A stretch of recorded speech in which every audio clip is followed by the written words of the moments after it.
21 जुलाई को मुख्यमंत्री ममता बनर्जी शहीद दिवस के रूप में मनाई जाती है और लगातार यहाँ पे देखें मुख्यमंत्री ममता बनर्जी 1993 में जब कांग्रेस के युवा में थी मुख्यमंत्री ममता बनर्जी, जिस समय सीपीएम का शासन था और उसी समय यहाँ पे जो राइटर्स बिल्डिंग में सचिवालय हुआ करता था मुख्यमंत्री ममता बनर्जी के नेतृत्व में, यानी आधार जिस तरह से वोटर कार्डों में गड़बड़ियाँ थी उन सब चीज़ों को लेकर मुख्यमंत्री ममता बनर्जी यहाँ राइटर्स पहुँचने वाली थी। उसी के बीच में पुलिस के गोली से यानी जो कांग्रेस के जो 13 कार्यकर्ता थे शहीद हो गए हैं, उसी को लेकर मुख्यमंत्री ममता बनर्जी यानी 1993 से लेकर टीएमसी पार्टी बनने के बाद भी मुख्यमंत्री ममता बनर्जी यहीं पे शहीद दिवस के रूप में मनाती है। यानी जो 13 कार्यकर्ताओं हैं उनको आज श्रद्धांजलि दिया जाता है, उनके परिवार के लोग यहाँ पे मंच पे मौजूद होते हैं। यानी 2026 का विधानसभा चुनाव है, उसके पहले सबसे बड़ा समावेश है। यानी पूरे पश्चिम बंगाल से जो टीएमसी के तमाम बड़े नेता, कार्यकर्ता, विधायक, सांसद और मुख्यमंत्री ममता बनर्जी अभिषेक बनर्जी के साथ में इस मंच पे यहाँ पे रहेंगी।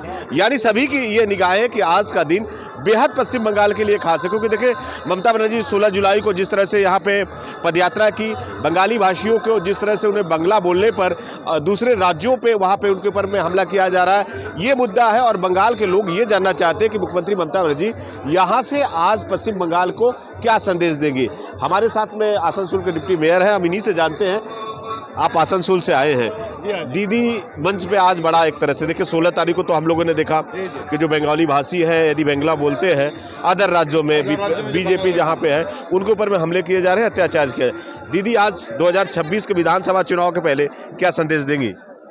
देखिए, देश में जिस तरह से जात धर्म का राजनीतिक हो रहा है और विभाजन किया जा रहा है भाषा के नाम पे, धर्म के नाम पे, दीदी आज इस मंच से इस देश की रक्षा के लिए, एकता के लिए पैगाम देगी कि हिंदुस्तान का या बंगाल का जो नागरिक है वो सब इस देश का वासी है, वो किसी धर्म या मजहब का मानने वाला हो। एक दूसरा जो है आज इस मंच से ये भी होगा, जिस तरह से 1993 में दीदी के नेतृत्व में यहाँ पे आंदोलन हुआ था, नो वोट नो इपिक्स, अगर इपिक कार्ड नहीं होगा, वोटर आईडी कार्ड, शनाख्ती कार्ड नहीं होगा तो वोट भी नहीं, इसलिए कि वोट का लूट होता था।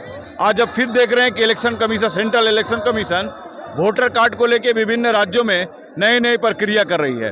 तो लोगों का वोटर कार्ड जो बना है, शनाख्ती कार्ड जो है, एपिक कार्ड है, ये वैलिड कार्ड है। इसके लिए लड़ाई और उसका पहचान पत्र जो है उसके लिए आज दीदी 1993 में दीदी ने सीपीएम के खिलाफ आवाज़ उठाई थी और इस बार फिर देखिए इलेक्शन कमीशन के खिलाफ उठा रही। उन्होंने कह रहे हैं कि जिस तरह से महाराष्ट्र में हुआ, दिल्ली में हुआ, बीजेपी के जो लोग हैं वो वोटर लिस्टों से लोगों के नाम कर रहा है, इस तरह के आरोप लगा रही हैं। बिहार में वही स्थिति है, तो बंगाल के लिए दीदी भी सचेत हो चुके हैं। क्या आज उस मन से इस बात को भी उठाएंगे? एकदम वोटर कार्ड जो का अधिकार है, मानुष का राइट्स है, इसका रक्षा के लिए जब दीदी का अधिकार से ही पूरा भारतवर्ष को वोटर कार्ड का प्राप्त हुआ था, तो आज वोटर कार्ड की रक्षा के लिए सबका दीदी का मन से यहाँ पर एक नया लड़ाई फिर से शुरू होगा। नया लड़ाई फिर से शुरू होगा। बाकी देखिए हम तस्वीर दिखाना चाहेंगे, देखिए किस तरह से जो लोग हैं यानी आज नहीं देर रात से ही पश्चिम बंगाल पहुंच चुके हैं। हावड़ा हो, सियालदा हो, सभी स्टेशनों पे लोग पहुंचे हैं, मेट्रो के थ्रू आ रहे हैं। श्याम बाजार हो, यहाँ पे टॉलीगंज हो, चारों तरफ देखे दीदी के आज यहाँ पे मन से हर कोई चाहता है कि दीदी क्या कहेंगी।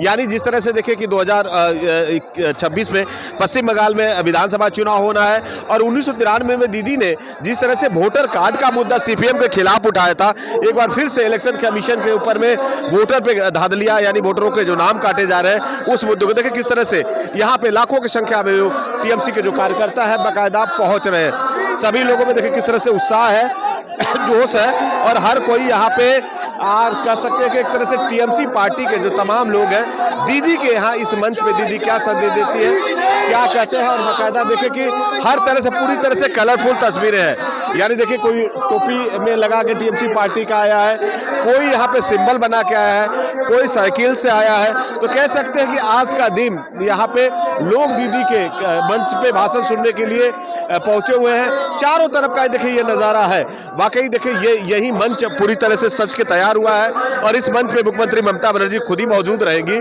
अभिषेक बनर्जी रहेंगे और यहाँ पे जो विधायक हैं वो मौजूद रहेंगे, मंत्री मौजूद रहेंगे, सांसद मौजूद रहेंगे और देखिए पूरे पश्चिम बंगाल से जो कार्यकर्ता है यहाँ पे पहुँच चुके हैं। तो कह सकते हैं कि कार्यकर्ताओं का हुजूम जुटना शुरू हो चुका है और लगातार यहाँ पे जो कार्यकर्ता है सभी में एक तरह से जोश और उत्साह देखा जा रहा है।